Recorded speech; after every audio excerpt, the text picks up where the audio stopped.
Snow had already settled deep in the mountains, the kind of silence where even the wind seems to listen. Hidden beneath earth and stone, a forgotten house waited, untouched for decades, never claimed, never explained. But when a veteran followed his German shepherd up the slope, the dog suddenly stopped, refused to move, and stood guard as if something beneath the mountain was awake. Why would an abandoned house still feel warm in winter? What did the dog sense that no machine ever detected? Before we begin, I hope this story finds you safe and at peace today. Tell us where you're watching from in the comments, and if stories of quiet courage and loyal hearts speak to you, please subscribe and stay with us. Early winter settled quietly over the mountain town. The sky stayed low and pale, the air thin and cold enough to sting the lungs. Snow had not yet fallen, but frost clung to rooftops at dawn, and the forest held its breath as if waiting for something to arrive. Jack Turner returned the way men like him often did, without ceremony, without witnesses, and without anything that could be called a welcome. He was 47 years old, broad-shouldered, with the kind of build that came from years of carrying weight rather than lifting it for show. His face was weathered and angular, the jaw strong but softened by exhaustion rather than age. A short beard, dark with strands of gray near the chin, framed a mouth that had forgotten how to smile easily. His eyes were a muted hazel, observant, careful, the eyes of a man trained to scan rooms and roads even when there was nothing left to protect. The army had given Jack structure, then taken it back without apology. He left service with a duffel bag, a folded jacket he no longer wore, and paperwork signed by strangers who did not know his name beyond what was printed on the form. He did not expect gratitude. What unsettled him was the silence that followed. No mission, no orders, just time stretching forward without shape. Emily Turner had been alive when he deployed the last time. She died before he came home. The accident was brief, the report said. A winter road, black ice, a moment that could not be taken back. Jack learned this through a phone call in a concrete hallway, the words delivered with professional calm. Emily was 38. She had been tall and slender, with a posture that made her look as though she was always leaning slightly into the world rather than away from it. Her hair was a deep brown, usually worn loose at home, falling just past her shoulders, though she tied it back when she worked.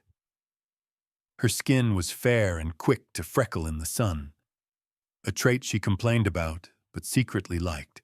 Emily's eyes were gray with hints of blue, steady and thoughtful, the kind that listened more than they spoke. She was not loud. She was not fragile. She asked careful questions, and she remembered things other people forgot. Emily had worked as an archive technician for the county, a job that paid little and mattered quietly. She handled old records, land deeds, zoning maps, documents no one requested until something went wrong. She believed history lived in details, in margins, in footnotes no one bothered to read. Jack used to tease her about it, calling her a professional librarian of dust. She would smile and tell him that dust was just proof something had lasted. Her death rearranged him in ways Jack did not have words for. Grief did not arrive as tears or rage. It arrived as absence. The absence of sound in the evenings. The absence of questions at dinner. The absence of someone noticing when he stayed too quiet for too long. When Jack returned, there was no house waiting for him. The apartment they had shared was gone, the lease ended, the furniture sold or given away by relatives who thought they were helping. Jack did not argue. He moved into a rented room at the edge of town, a narrow space above a closed bait shop, with a small window that looked out toward the trees. He slept on a mattress on the floor and kept his belongings in a single crate. He told himself this was temporary. Months passed. Work came when it came. Jack repaired fences, patched roofs, hauled firewood, cleared snow when winter finally arrived. He charged less than he should have and never complained. The older residents noticed. Some paid him with cash. Others paid him with meals, or nothing at all. Jack accepted both without comment. He was not trying to rebuild a life. He was trying to stay occupied enough not to think. Duke stayed with him through all of it. The German Shepherd was 7 years old, large and powerfully built, with a thick coat that faded from dark charcoal along his back to lighter gray at the chest and legs. His muzzle had begun to frost with white, giving him an air of quiet authority. Duke's ears stood tall and alert even at rest, and his amber eyes missed very little.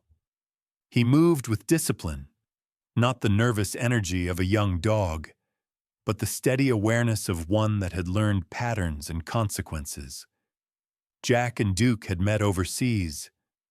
The dog had been assigned to Jack's unit for perimeter work and detection. They learned each other through long nights and routine danger. When Jack left the service, Duke was released shortly after due to an injury that healed but never quite disappeared. The transition was simple.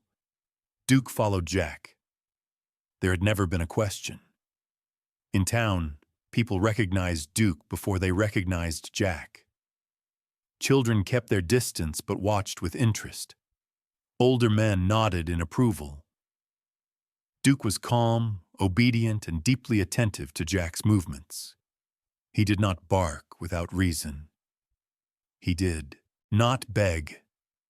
At night, he slept lightly, positioning himself between Jack and the door. The letter arrived on a Tuesday morning, slipped beneath the door with the rest of the mail. Jack almost missed it. Among utility notices and advertisements was an envelope thicker than the rest, cream-colored, the paper worn as if it had traveled longer than it should have. The return address read, State Heritage and Records Office. Jack frowned. Official letters rarely carried good news. He set the mail aside and went about his routine. Coffee, boots, jacket. Duke rose as he always did, stretching once before moving to the door. When Jack reached for the handle, Duke stepped forward and stopped. Not aggressively, just enough to block the way. His ears angled forward, his body still. Jack paused. Duke did not move. That was new. Jack stepped back, watching the dog. Duke's gaze was not on him. It was fixed on the table where the envelope rested. Jack sighed, irritation prickling at the edge of his exhaustion. He picked up the letter and turned it over in his hands. Inside was a brief notice. Emily Turner was listed as a secondary heir to a property recently cleared through probate review.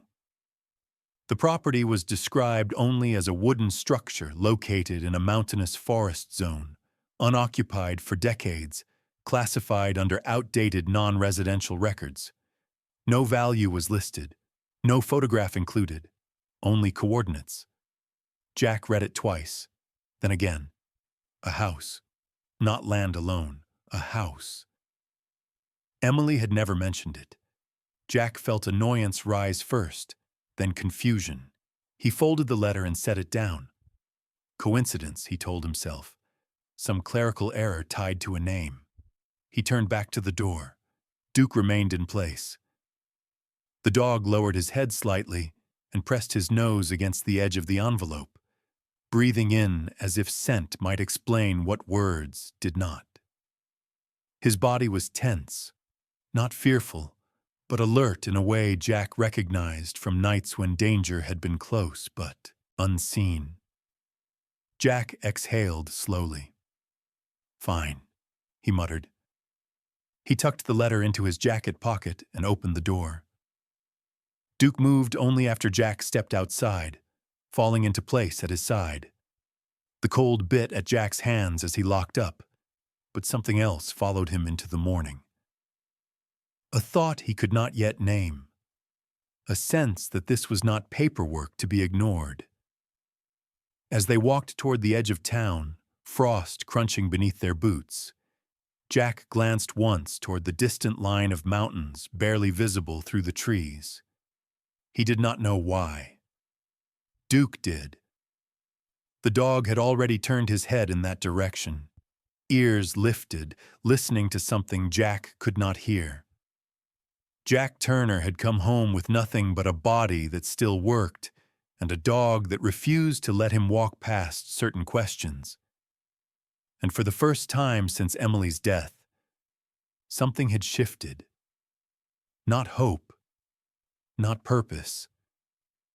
Just the uncomfortable awareness that his life had not finished rearranging itself yet. Jack went up the mountain 3 days later. The road was little more than a narrowing strip of cracked asphalt that surrendered to gravel without warning. Pine trees crowded close on both sides, their branches heavy and dark, muting sound until even the engine seemed reluctant to echo. The sky hung low and gray, the kind that promised snow but delivered only cold.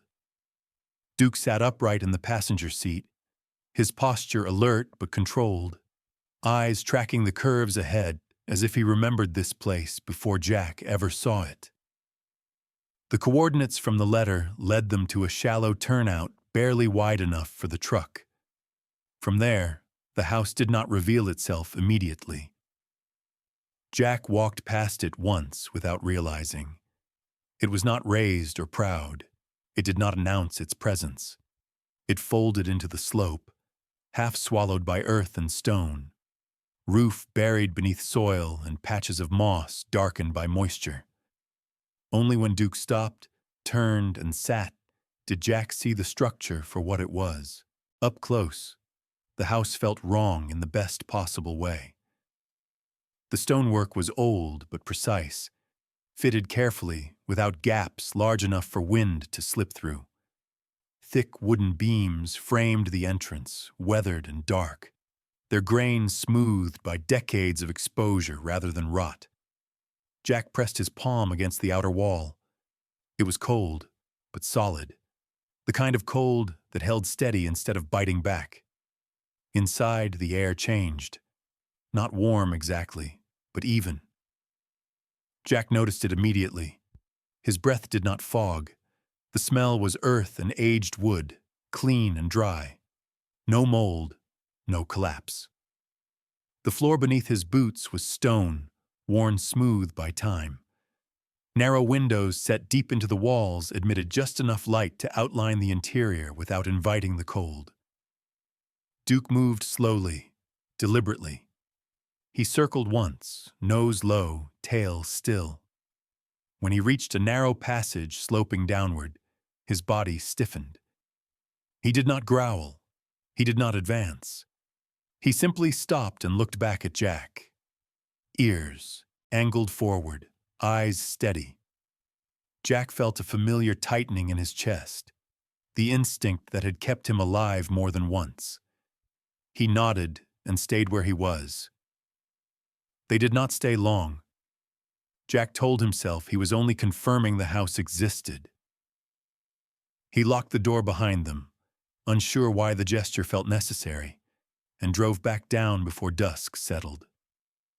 The town noticed his absence. By the next morning, word had begun to spread. In a place that small, questions moved faster than answers. Jack first heard the rumors from a man he had repaired a shed roof for the previous fall.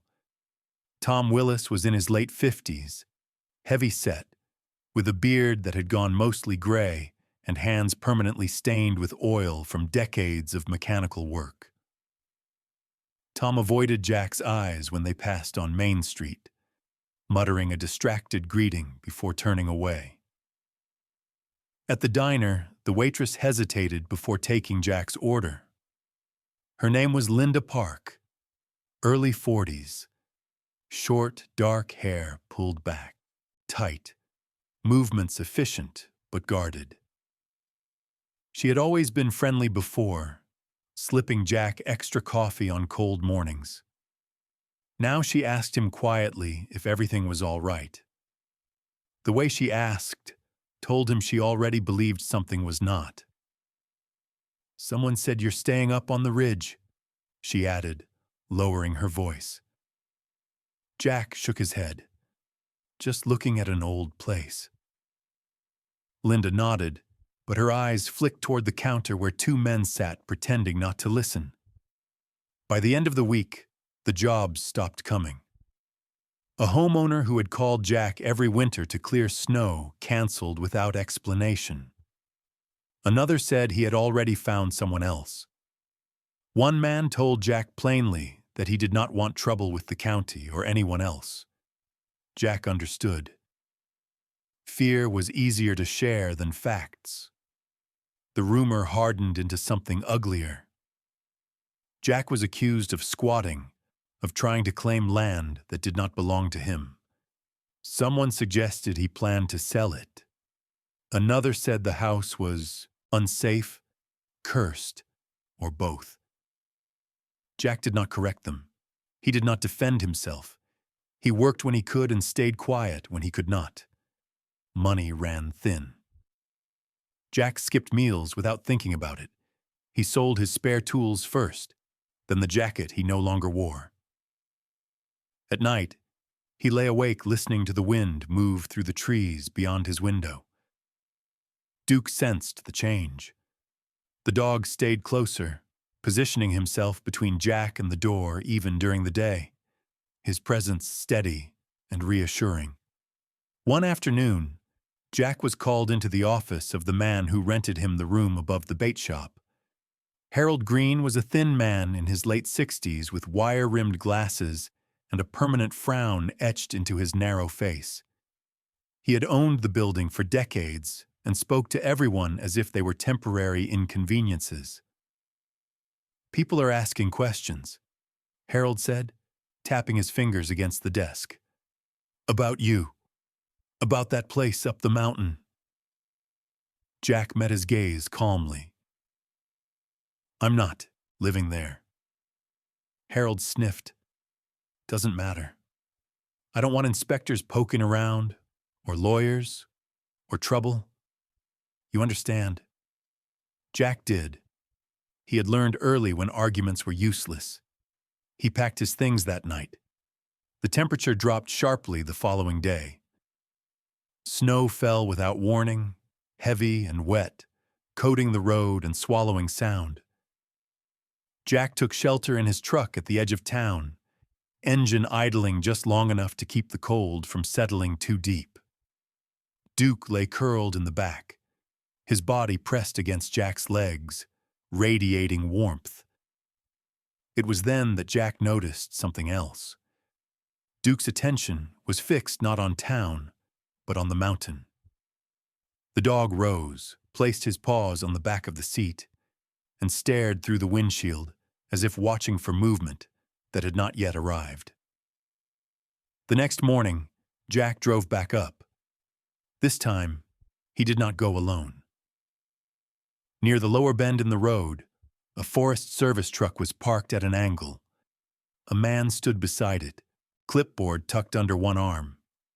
He was tall and lean, with a beard trimmed short and hair cut close to the scalp, graying at the temples. His uniform jacket was faded from use rather than neglect, sleeves patched at the elbows.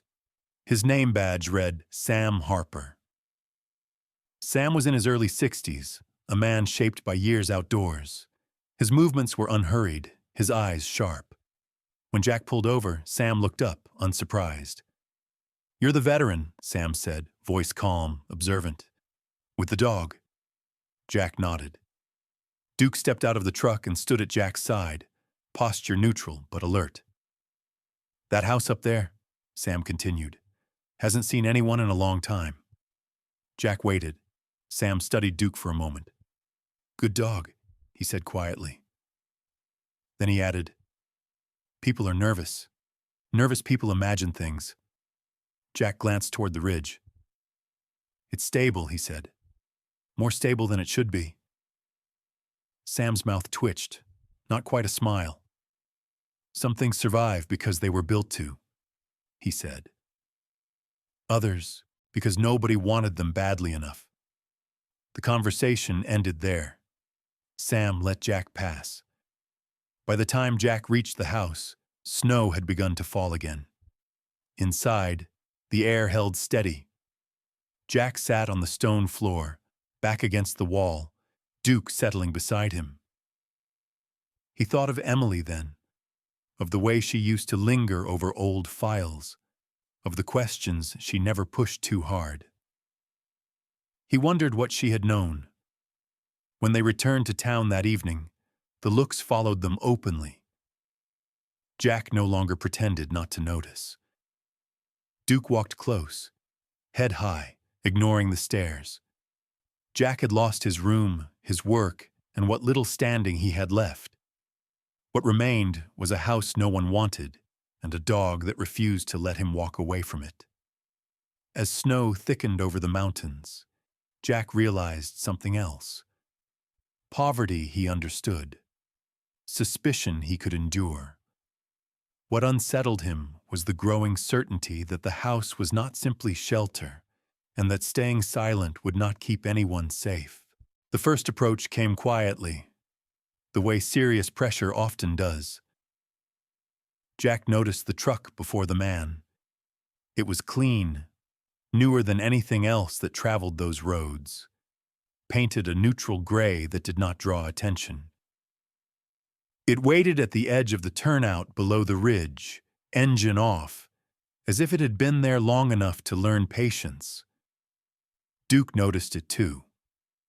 The dog stopped walking, ears lifting, body angling subtly between Jack and the vehicle. There was no growl, only a low tension that traveled through the leash and into Jack's hand. The man stepped out slowly. He was in his early 40s, tall, broad across the chest, with a face shaped by careful grooming rather than weather. His hair was dark blonde, cut short and neat, and his jaw was clean-shaven, the skin smooth and unlined. He wore a heavy coat that had never known mud, boots polished enough to reflect light. He smiled easily, the practiced smile of someone used to negotiations ending in his favor. "My name is Caleb Mercer," he said, extending a hand that Jack did not take. "I represent Northridge Resources." Jack nodded once. He did not offer his name. Caleb did not seem offended. He glanced at Duke, then back to Jack. "That's a fine animal. German Shepherd, right? Military trained." Jack said nothing. Caleb continued as if silence were part of the conversation he had expected. "We've been surveying this area for a while. Your name came up in a recent records review. Looks like you have a claim on a structure up here." "An old one." Jack felt the familiar tightening behind his ribs. He kept his voice level. "I haven't claimed anything." Caleb smiled again. "That's the beauty of it. You don't have to. We're interested in simplifying matters. That house, that land, it's not zoned for residents. It has no market value as it stands. But it does sit in a zone we're evaluating. We'd like to purchase your interest and close the file." Caleb named a number. It was not a fortune, but it was enough. Enough to rent a small apartment. Enough to eat without counting dollars. Enough to disappear into a quieter life, where no one whispered his name with suspicion. Jack felt the weight of it settle into his hands, like a tool he could choose to pick up or put down. Duke shifted, paws scraping lightly against gravel. His ears flattened for a moment, then lifted again as a distant sound reached them. Not loud. A low mechanical hum carried faintly through the trees. Jack followed Duke's gaze. Somewhere beyond the bend, unseen machinery was moving. Caleb noticed the pause. Routine testing, he said lightly. Nothing invasive. Yet. Jack looked back at him. What happens if I sell? Caleb shrugged. We proceed. You walk away clean. No obligations. No attention. You're a free man. Jack thought of Emily then. Of the way she used to read documents twice, sometimes 3 times. Her brow creasing not in confusion but in careful consideration. He thought of Duke, of how the dog's reactions had grown sharper with every step closer to the house. He thought of the mountain itself, quiet and heavy, holding something that did not want to be disturbed. I need time, Jack said. Caleb nodded as if he had already accounted for that. Of course. I'll be around. The next few days tested Jack in ways he had not anticipated. The cold deepened. Snow fell and did not melt. Jack slept in the truck again, the fuel gauge dropping faster than he liked. Food ran low. Pride did not warm him. Duke did. Every time Jack considered the offer, something happened. Duke refused to walk certain paths. Once, the dog pulled hard enough that Jack stumbled just as the ground beneath his foot crumbled inward, loose soil sliding away to reveal a shallow sink beneath the snow. Jack knelt, heart pounding, and pressed his palm to the exposed earth. It vibrated faintly, not from movement, but from pressure, like a held breath. Another time at dusk, the hum returned.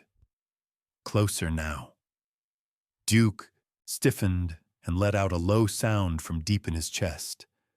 A warning Jack remembered from nights overseas when the air itself had seemed wrong. Jack climbed higher, away from the noise, trusting the dog without understanding exactly why. He drove into town once to buy supplies with what little cash remained. The looks were no longer subtle. Conversations stopped when he entered the store. A man he barely knew muttered something about selling out. Jack did not correct him. The irony was bitter enough on its own. That evening, Jack went back to the house and sat on the stone floor, his back against the wall. Duke lay beside him, head on his paws, eyes open. The air inside held steady, calm despite the storm building outside. Jack closed his eyes and let memory surface. Emily had been cautious with money, cautious with promises. She believed in doing the right thing quietly. Once, years ago, she had told Jack that safety and comfort were not the same as peace. He had laughed then, not fully understanding. Now he did. Jack returned to the ridge the next morning. Caleb was waiting. You've thought about it, Caleb said, confident. Jack nodded. I have. And? Jack looked past him toward the mountain, toward the unseen veins of stone and earth beneath their feet, toward the town below, roofs barely visible through the trees. If you drill here, he said, you destabilize the slope. Caleb's smile tightened. Our engineers have models. Models miss things, Jack replied. This place isn't empty. It's holding something together. Caleb's eyes hardened slightly. With respect, you're not qualified to make that assessment. Jack met his gaze. I've watched buildings fail. I've watched ground give way. And I trust my dog more than your models. Duke stood, stepping forward until he was aligned with Jack's leg, body tense, ears forward. Caleb exhaled. Let me be clear. If you don't sell, we move forward anyway. Your claim complicates things, but it won't stop us. You'll be dragged into hearings, inspections. You'll lose what little standing you have left. Jack thought of the offer again, of warmth, of rest, of walking away. Then he thought of the way Duke listened to the mountain, of the house that breathed evenly while winter raged outside, of Emily's careful hands turning brittle pages, choosing not to ignore what others did. "I'm not selling," Jack said. Caleb studied him for a long moment. Then he nodded once. "That's unfortunate." The truck drove away, leaving tracks that scarred the snow. That night Jack did not sleep. The hum returned after midnight, deeper now, resonating through the stone floor. Duke rose instantly, moving to the wall, pressing his body against it, as if listening through bone. Jack placed his hand against the same surface. The vibration was unmistakable. This mountain is under strain, Jack realized, and someone was about to make it worse. By dawn, the decision had settled into him fully. He would not walk away. Not because he believed he could win, but because leaving would mean becoming complicit. Safety could be purchased. Conscience could not. Jack Turner chose to stay. The consequences did not arrive with shouting or threats made in person. They arrived in envelopes, thick paper, official language.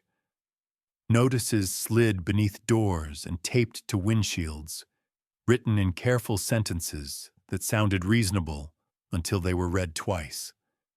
Jack received the first one on a gray morning when the temperature had dropped sharply overnight. The notice stated that the structure on the ridge was under review for improper occupancy. It cited zoning classifications, safety concerns, and temporary restrictions. Jack read it slowly, his breath fogging in the cold air outside the truck. 2 days later, a second notice followed. This one was firmer. A warning of enforcement action if unauthorized presence continued. Jack folded the paper and placed it on the dashboard beside the first. He did not curse. He did not panic. He had learned long ago that anger wasted energy better spent preparing. The power cut came without warning. Jack returned to the bait shop room to find the lights dead and the air already cold. Harold Green stood in the doorway of the office, arms crossed over his thin chest, avoiding Jack's eyes. "Sorry," Harold said, voice tight. "Utility company says there's a compliance issue, temporary, until things are sorted." Jack nodded. He packed in silence. Duke watched from the corner, ears flicking once at Harold's nervous breathing. By nightfall, Jack was back in the truck, snow beginning to fall in thick, wet flakes that erased tracks almost as quickly as they were made. He drove up to the ridge again, not because he wanted shelter, but because there was nowhere else left. The house received them without ceremony. Inside, the air held steady. Jack lit a lantern and set it on the stone floor, shadows settling softly against the walls. Duke moved through the space with familiarity now, heading unerringly to the middle level and lying down near the inner wall, his body relaxing in a way it never did outside. Jack spent the next 2 days reinforcing what he could. He cleared snow from the entrance, checked the beams, tightened old fastenings with borrowed tools. His hands shook from cold and fatigue, but the work gave him focus. Each hour he spent there, the pressure outside seemed to build. On the third day, another envelope arrived, delivered by a county vehicle that did not stop long enough for conversation.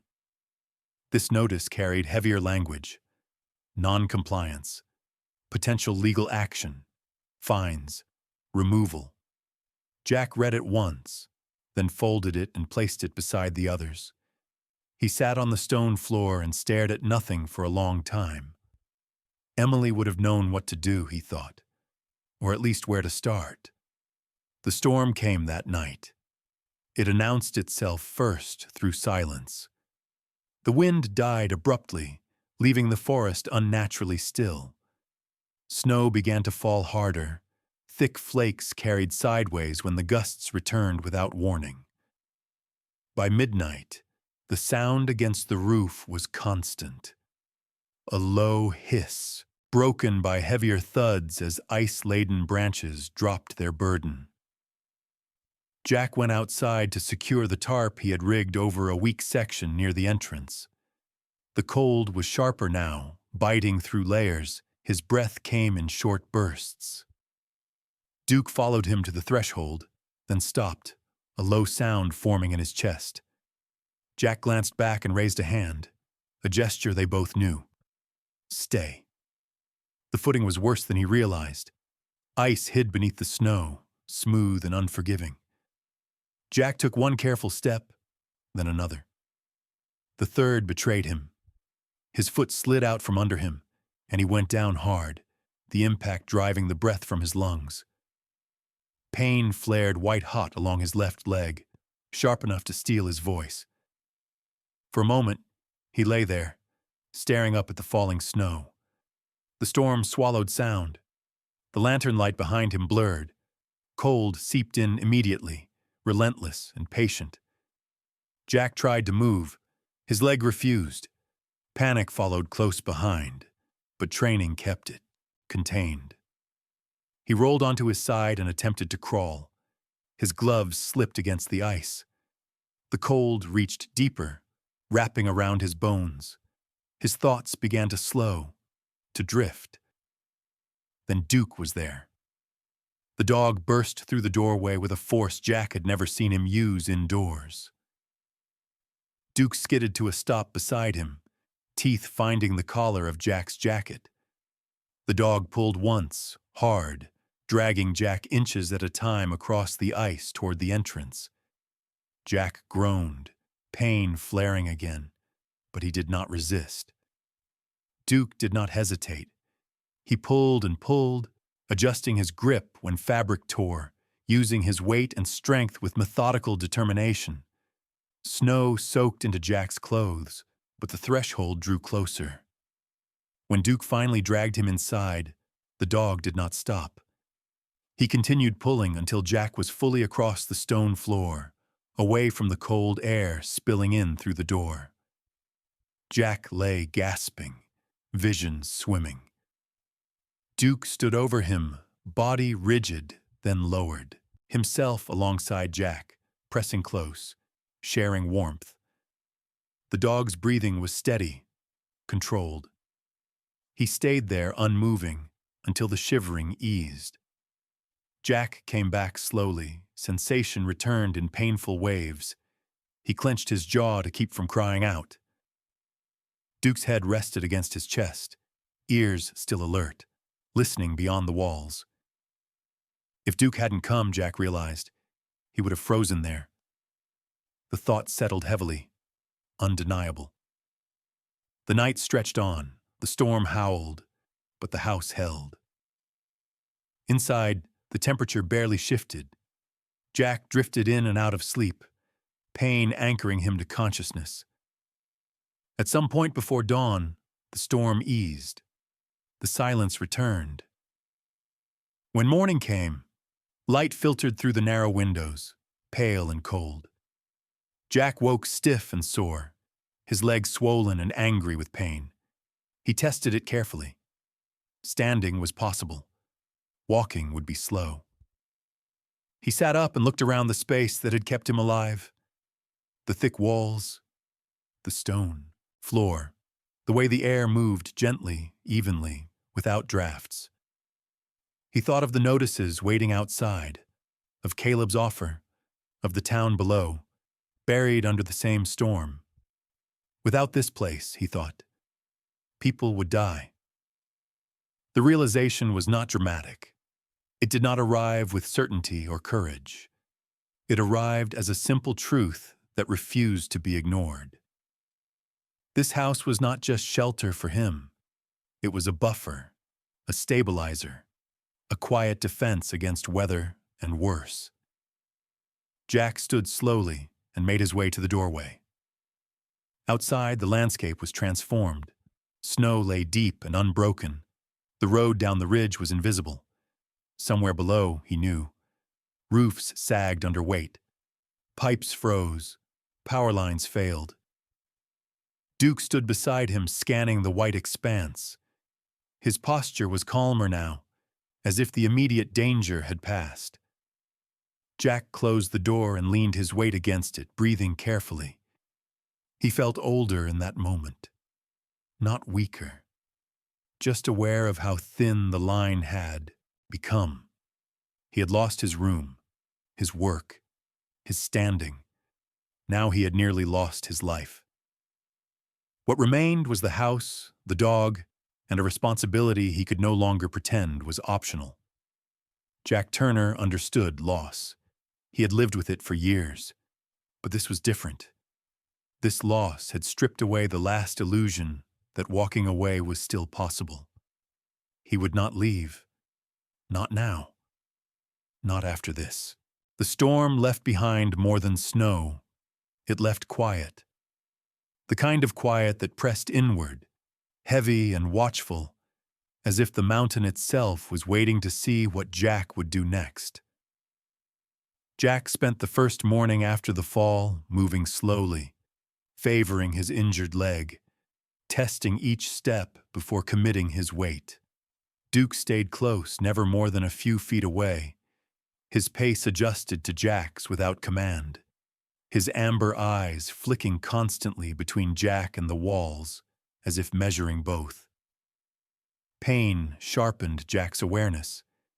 He noticed things he had missed before. The way the air flowed gently through the house, never still but never forceful. The way the stone floor near the inner wall held warmth longer than the outer edges. The way Duke refused, absolutely refused, to cross into the lowest sloping passage, even when Jack coaxed him gently with his voice. That refusal stayed with Jack. On the second afternoon, while clearing snow blown inside near a narrow corridor, Jack noticed a seam in the wall. It was subtle, almost invisible unless the light struck it at a certain angle.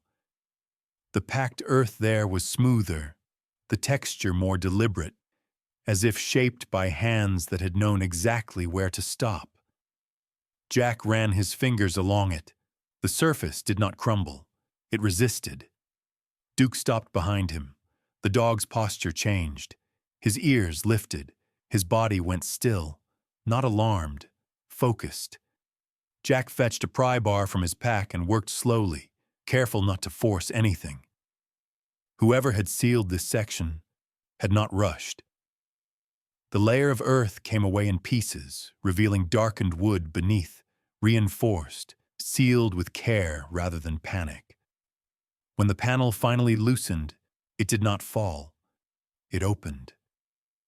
Behind it was a narrow chamber, no wider than Jack's shoulders, cut cleanly into the mountain. The air inside was different, cooler, denser, untouched by the gentle circulation of the rest of the house. Duke leaned forward and sniffed once, then sat back on, his haunches calm, watchful. Jack removed the contents one by one and carried them into the light.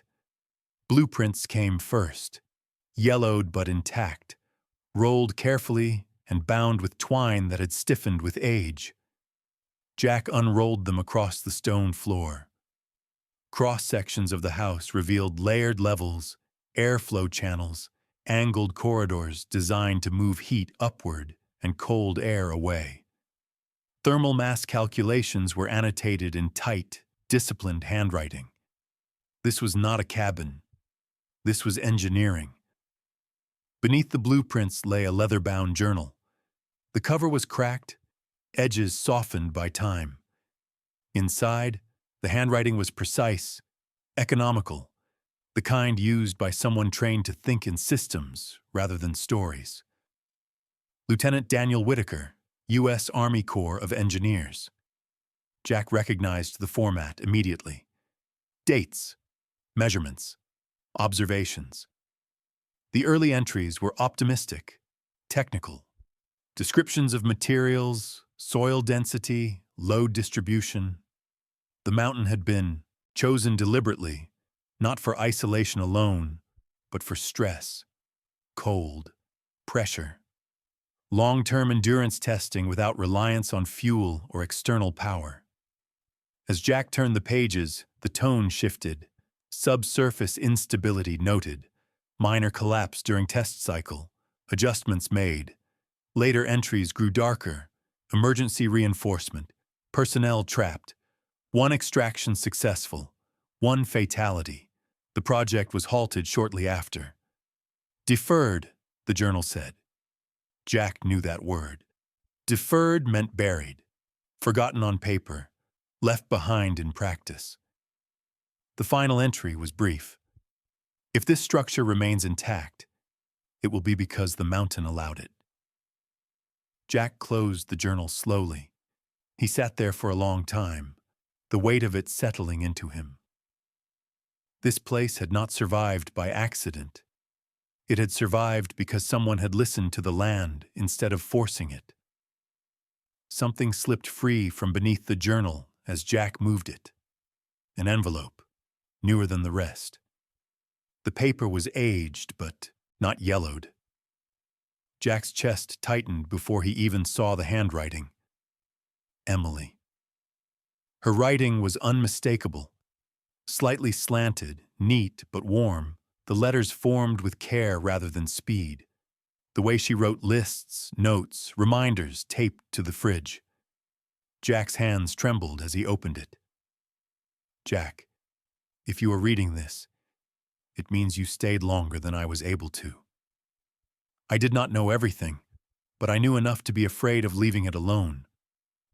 This house is not a gift. It is a responsibility. If you listen to Duke, and if you listen to yourself, you will understand why I could not walk away. I am sorry I did not tell you sooner. Jack folded the letter carefully and pressed it to his chest. Grief moved through him then, sharp and clean, not the dull ache he had lived with since her death. Emily had known. She had been preparing, and now she was gone. Duke rose and placed his head against Jack's knee. Jack rested his hand on the dog's neck, fingers sinking into thick fur. You knew, he murmured. The dog did not respond, but he did not pull away. Over the next days, Jack began to map the house. He marked airflow patterns using smoke from smoldering pine needles. He tracked temperature changes by touch, by time, by the way his breath behaved at different levels. He sketched rough diagrams in a notebook salvaged from his pack. He had no formal training, no authority, but he had patience and attention. Duke became his guide. The dog led him away from sections of ground that vibrated faintly beneath the stone floor. Duke blocked certain paths with his body, gentle but unyielding. When Jack followed, he found hairline cracks hidden beneath dust, soil packed too tightly in places where pressure had shifted. Duke was not predicting danger. He was reacting to it. Jack drove down to the edge of town once more, seeking confirmation. He found Sam Harper near the ranger station, splitting firewood with methodical swings. Sam looked older up close, his beard more gray than Jack had realized, his hands scarred and thick from decades of labor. "You look like hell," Sam said mildly. Jack told him what he had found. He did not embellish. He did not speculate. He laid the blueprints out on the hood of the truck, the journal beside them. Sam studied them silently, his expression tightening as recognition settled in. "My father worked maps like these," Sam said at last. "Cold War era, experimental shelters. Most failed. Some were never finished. One or two were left behind because tearing them down was riskier than leaving them alone. Jack nodded. If they drill here, he said, they destabilize the whole slope. Sam looked toward the mountain, and the town below, he finished. They stood there without speaking for a moment. When Jack returned to the house, snow had begun again. Duke waited at the door, tail giving a single slow wag. Inside, the air was steady, protective. Jack placed the journal and letter back into the chamber, leaving the panel open, this time not as invitation, but acknowledgement. That night, Jack slept more deeply than he had since Emily's funeral. He dreamed of hands shaping earth, of air moving through hidden paths, of a mountain holding its breath. When he woke, the decision had already been made. He would not leave. He would not sell. And he would not stay silent. The truth had been buried long enough. Jack did not go to the authorities expecting gratitude. He went because silence had become a form of betrayal. The county office sat at the edge of town, a low concrete building stained by decades of weather and budget neglect. Inside, the air smelled faintly of paper and old coffee. Jack waited on a hard plastic chair with Duke lying at his feet, head resting on his paws, eyes open. The meeting was brief and disappointing. The officials listened politely. They nodded at the right moments. One of them, a man named Richard Bowman, mid-50s, clean-cut with thinning hair and a narrow mouth, leafed through Jack's rough diagrams without really seeing them. Bowman had the posture of someone who trusted procedure more than people. He asked about permits, about credentials, about proof that could be entered into a system designed to move slowly. Another official, a woman named Karen Holt, early 40s, square-shouldered with wire-rimmed glasses and a tired face, glanced at Duke more often than at Jack. She asked careful questions, but her tone remained cautious. When Jack finished, Bowman folded his hands and delivered the conclusion Jack had expected. Without certified studies, without licensed assessments, there is very little we can act on. We understand your concern, but we cannot halt private operations based on speculation. Speculation, Jack repeated quietly. Bowman smiled thinly. That is not meant as an insult. Jack stood. Duke rose with him. Jack thanked them for their time, because politeness had been trained into him as deeply as obedience, and left without raising his voice. Outside, cold air filled his lungs. Duke leaned against his leg, sensing the familiar tightness in Jack's shoulders. They went back up the mountain. The following days were restless ones. Northridge increased activity.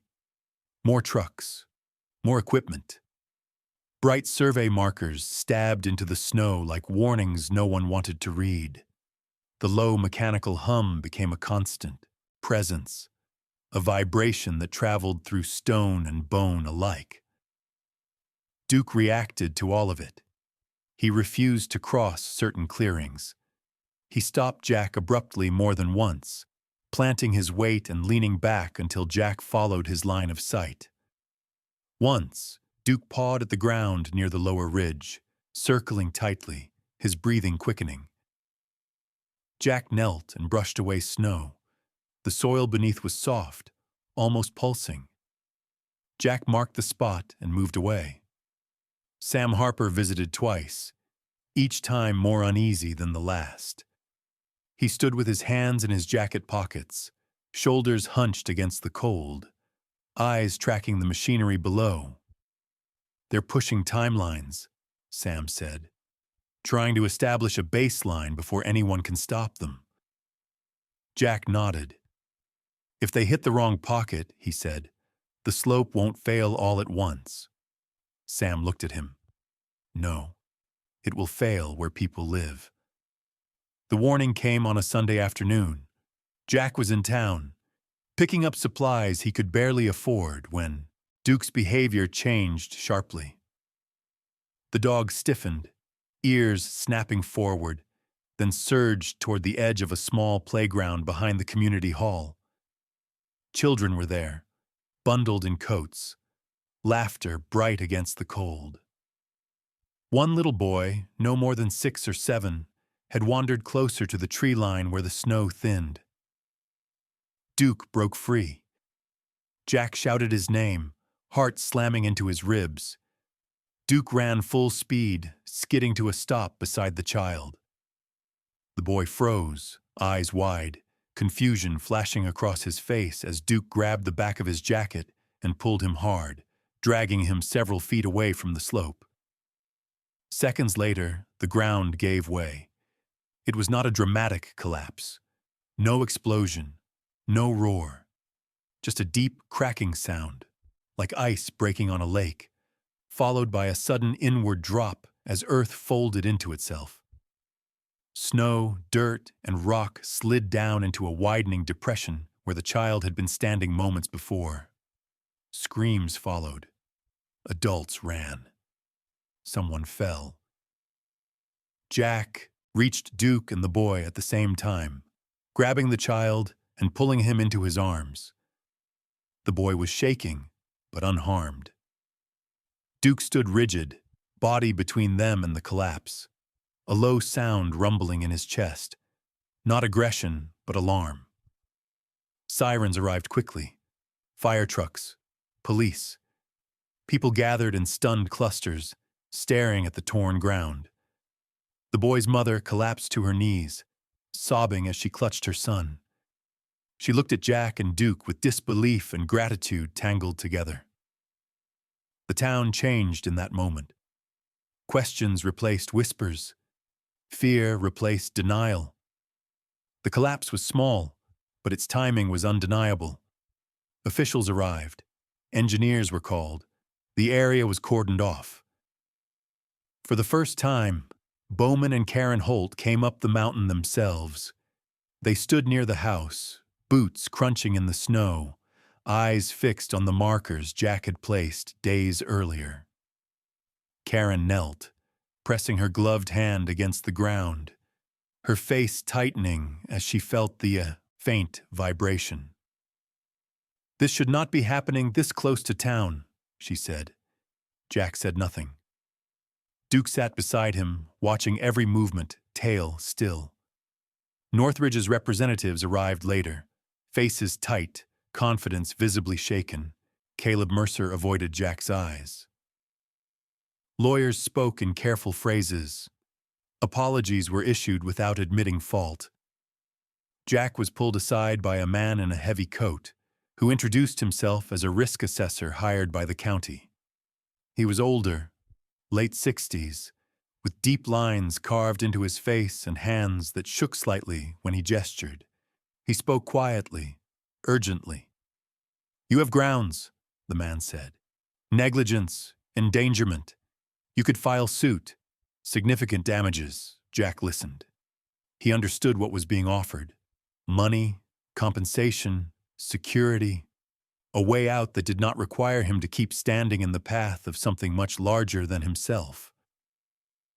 That night, Jack sat alone in the house, Duke sleeping nearby, the storm outside muted by earth and stone. He thought of Emily's letter, of the journal, of the child's jacket clenched in Duke's teeth. He thought of the people in town who could not leave even if they wanted to. The next morning, Jack made his decision. At the follow-up meeting, Jack declined to pursue legal action. The room went quiet. Caleb stared at him in disbelief. Bowman frowned, clearly confused. Instead, Jack made one demand. "Shut it down," he said. "Suspend extraction. Preserve the slope. Study it properly. Not for profit. For safety." Karen Holt looked at him carefully. "And what do you want in return?" she asked. Jack shook his head. Nothing. The decision cost him. Any chance at financial relief vanished. Any settlement that might have secured his future evaporated. He returned to the mountain poorer than before, carrying only his notebook, the journal, and Duke at his side. But something else changed. People came up the ridge. Not officials, neighbors, volunteers. Sam Harper brought supplies. The boy's mother brought food. A man Jack barely knew offered tools. No one said hero. No one said savior. They simply showed up. As night fell, Jack stood at the doorway of the house, watching lantern light flicker across familiar faces. Duke lay at his feet, finally relaxed, eyes half closed. Jack Turner remained poor. He remained tired. But the mountain was quiet again, and the town below slept more safely than it had in years. The sacrifice had been made, and it had been worth it. Trust did not return to the town all at once. It arrived in fragments, carried by quiet gestures rather than speeches. A nod where there had once been silence. A thermos left on the step without explanation. An apology offered awkwardly, eyes lowered, voice rough with regret. Jack accepted each one without comment. He had learned that forgiveness, like grief, did not need to be announced to be real. The house on the ridge became something else slowly. Not a symbol, not a monument, but a place people began to think about when the weather turned or the trails grew dangerous. Karen Holt returned first, this time without forms or official language. She wore a heavy wool coat and carried herself with a more deliberate care, as if the ground beneath her feet had earned her respect. She listened as Jack explained the airflow, the stable temperatures, the way the structure absorbed shock rather than resisting it. Karen took notes by hand, her writing neat and compact, the kind used by someone who wanted to remember rather than record. "This could serve as an emergency shelter," she said finally. "Seasonal, temporary, if we do it right." Jack nodded. That had already occurred to him. He had simply been waiting for the town to catch up. Volunteers followed. Sam Harper brought lumber salvaged from an old shed, his weathered hands steady as he worked. He moved with the ease of someone who had spent a lifetime outdoors, his beard streaked with gray, his eyes alert but calm. He rarely spoke, but when he did, people listened. A pair of college students arrived one afternoon, sent by a professor who had heard rumors of an old experimental structure still standing. They were young, earnest, bundled in mismatched gear, curiosity shining brighter than their caution. Jack put them to work, clearing snow and reinforcing entry points. He showed them how to read the slope, how to feel vibration through the soles of their boots, how to listen rather than rush. Duke supervised it, all, moving between people with quiet authority, his silver-gray coat catching the light, his posture relaxed but attentive. Children began to recognize him first, calling out his name when they saw him in town. Duke responded by sitting patiently, allowing careful hands to touch his fur, his tail giving a single slow wag. One afternoon, a woman named Lila Monroe arrived with her daughter. Lila was in her mid-30s, thin to the point of fragility. Her dark hair pulled into a loose braid that slipped over her shoulder. Her skin was pale, marked by the faint shadows of exhaustion. She had lost her apartment after a long illness drained her savings. Her daughter Hannah, no more than 8, clutched a worn backpack and watched Duke with wide eyes. When a sudden storm rolled in earlier than forecast, Jack guided them up the ridge without hesitation. Inside the house, Hannah relaxed almost immediately. She sat cross-legged near the inner wall, her shoulders lowering as warmth settled around her. Lila's eyes filled with quiet relief she did not attempt to hide. She thanked Jack softly, then stopped, as if realizing words were unnecessary. Duke lay nearby, his presence steady, grounding. Word spread beyond the town. A pair of hikers arrived one evening, faces drawn and hands trembling from cold after losing the trail in heavy fog. Jack welcomed them without question. He set them up near the middle level, offered water and food, and listened as they spoke of how the mountain had seemed to close around them.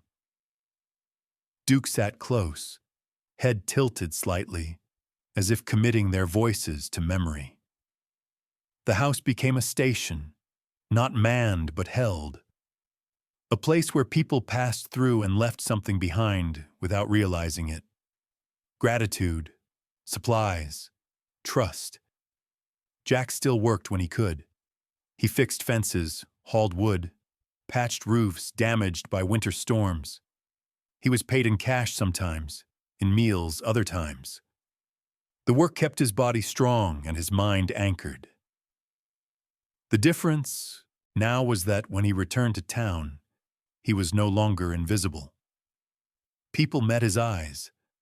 Conversations resumed rather than stopped.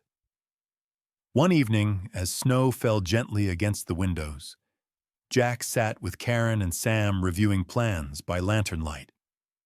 Karen traced a finger along Jack's rough diagrams, her expression thoughtful. "You know," she said, "this place was built to hold under pressure. But what makes it work now is people." Jack considered that. The house had not changed. The mountain had not shifted. What had shifted was the space between people. Duke rose suddenly and moved toward the doorway, ears lifting. Jack followed his gaze. Outside, a faint glow moved through the trees. Lanterns, voices. A small group approached, led by the boy Duke had saved weeks earlier. His mother walked beside him, her posture still protective, her eyes shining with something like determination. Behind them were others, carrying blankets, canned food, medical supplies. "We heard the weather's turning again," she said. "Thought you might need these." Jack accepted the items without ceremony. Duke approached the boy and sat, allowing a small hand to rest briefly against his shoulder. The boy smiled, unafraid. That night, as the storm settled in, the house filled. Not crowded, not loud, but alive. People spoke in low voices. Children slept wrapped in borrowed blankets. The air held steady, warm and protective. Jack moved through the space quietly, checking on everyone, adjusting lamps, offering water. Duke followed, his presence reassuring, his instincts guiding him toward anyone whose breathing grew shallow with fear. Jack stood near the entrance and listened to the wind move over the hill. It sounded different now, less like a threat, more like a reminder. Later, when the storm eased, Jack stepped outside. The ridge was silent, snow unbroken. He thought of the notices that had once threatened him, of the offers he had refused, of the isolation that had nearly claimed him. He was still poor, still without certainty about the future. But the weight he carried had shifted. It was no longer just his. Karen joined him, pulling her coat tighter. "You did not have to do this," she said. Jack nodded. "I know." She studied him for a moment. Most people would have taken the money and left. Jack looked back toward the house, toward the glow of lantern light and the steady form of Duke moving inside. He shrugged slightly. Someone had to stay. Karen smiled then, a small, genuine expression. "And you listened." When morning came, the town woke without disaster. Roads were blocked, power lines down, but people were safe. They had sheltered. They had helped one another. The house on the ridge had done what it was built to do. not by standing alone, but by standing with them. Jack Turner woke tired but steady. Duke lay beside him, legs stretched out, breath slow and even. Outside, the mountain held, and for the first time since returning from war, Jack felt not redeemed, but trusted. And that, he realized, mattered more. The storm announced itself days before it arrived. The sky took on a dull, metallic gray that pressed low against the mountain, and the air grew unnaturally still. Jack felt it in his bones before any forecast confirmed it. Duke felt it sooner. The dog's pacing returned, not frantic, but deliberate, his ears lifting at sounds that had not yet reached human hearing. When Duke chose to sleep near the doorway instead of the inner wall, Jack understood the scale of what was coming. By the second night, snow fell without pause. Wind followed, howling through the trees with a force that bent branches and erased paths. Roads vanished beneath drifts. Power failed early in the evening, plunging the town below into darkness. One by one, lantern lights appeared on the ridge as people made their way up, guided by memory, by rope lines Jack and the volunteers had set days earlier, and by Duke, who moved ahead of each small group with steady confidence, stopping often to look back and make sure no one lagged behind. The house filled quickly. Families arrived carrying what they could. Elderly couples moved slowly, helped by neighbors who had once barely exchanged greetings. Children clutched blankets and stuffed animals, their fear tempered by the strange warmth that met them inside. The air held steady, as it always did, neither hot nor cold, just enough to let shoulders loosen and breathing slow.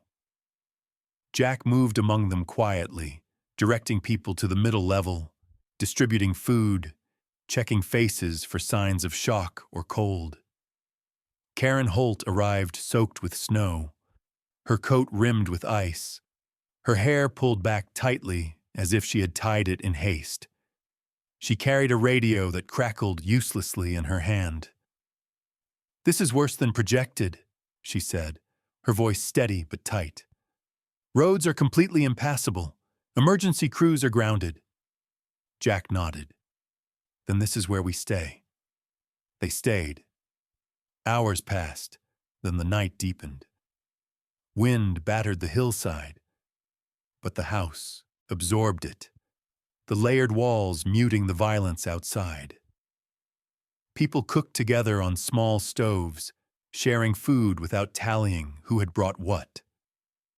Sam Harper sat near the wall, sharpening a knife more out of habit than need, his weathered face calm.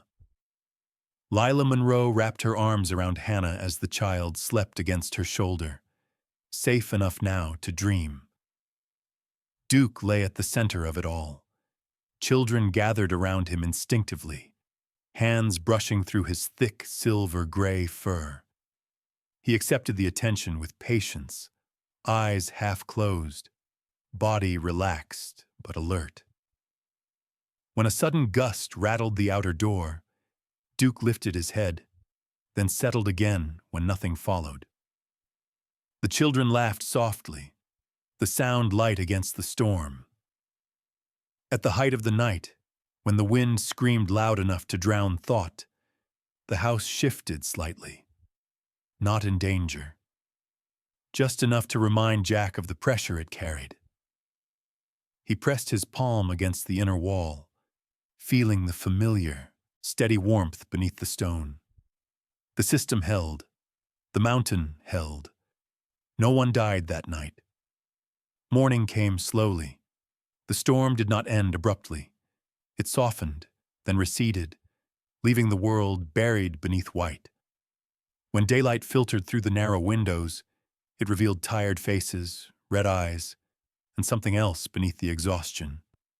Relief, gratitude, connection. People stepped outside cautiously, helping one another navigate the drifts. The town below was damaged. Roofs collapsed, trees downed, power lines tangled and broken. But there were no bodies, no ambulances, no sirens carrying grief instead of urgency. Jack stood near the doorway, watching the sun catch on fresh snow. Duke sat beside him, tail resting against Jack's boot. Karen joined them, pulling off her gloves. "You saved lives," she said quietly. Jack shook his head. "We did it together." Later that day, as people prepared to descend when the roads reopened, they stopped by the inner wall one by one. Komitam shook Jack's hand. Others hugged him briefly, awkwardly, as if unsure what was appropriate. No one spoke of heroism. They spoke of warmth, of safety, of being seen. Before the house emptied, Jack did one small thing.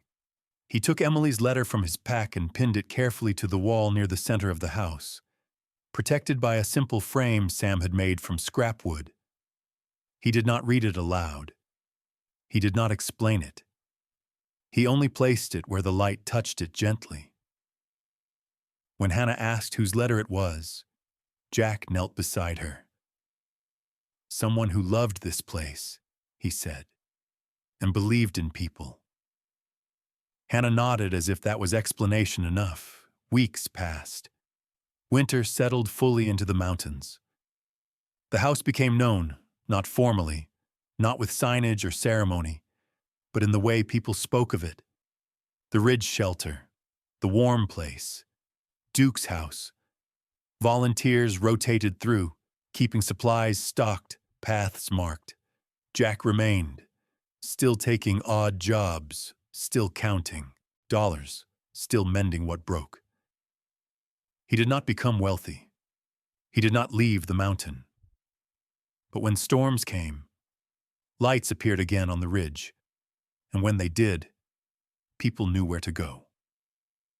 One evening, long after the worst of winter had passed, Jack sat alone inside the house. Duke lay nearby, paws twitching in sleep. Jack looked at the letter on the wall and felt the ache he had lived with for so long loosen just a little. Love, he realized, did not end when a life did. It changed shape. It became responsibility. It became a place others could stand when the world turned cruel. Jack Turner had returned from war with nothing. No home, no certainty. Only a loyal dog and grief that felt endless. What he had now was not riches. It was something quieter and stronger. A community that had learned to protect itself. A mountain that had been listened to instead of conquered. A house that held when it mattered most. And a German shepherd who had never once been wrong. The Takiaton miracle was not the house. It was the choice to stay. Together. This story is not about a man becoming rich, famous, or powerful. It is about a man who chose to stay when walking away would have been easier. Jack returned from war with nothing but loss and a loyal dog, yet by listening, by paying attention, and by caring when others turned away, he helped an entire community remember what it means to protect one another.